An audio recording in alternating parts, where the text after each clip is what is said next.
Hi, good afternoon, everybody. This is Nick here with Kaizink Screen Print and Embroidery, and today we are documenting an improvement.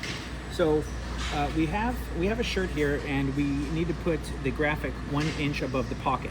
How we were doing that originally, we were just using a ruler and measuring 1 inch up from there. So let's time that and see how long that takes. And begin. Get my ruler, 1 inch.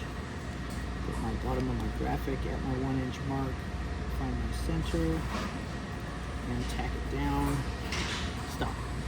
All right, 15 seconds. That's not too shabby. I think we can shave off a little bit of time from there though. So what we've done, knowing that we have a bunch of these to do, I went ahead and cut out a jig for us. So this jig is 1 inch, and it's made out of Coroplast. We put a label on it, 1 inch above pocket.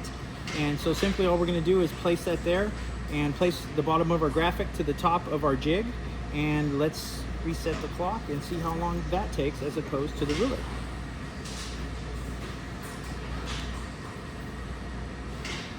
Again, centering, checking that, stop. Well, you can see there, it's a pretty dramatic increase in productivity and a decrease in how long it took in time. Thanks, guys.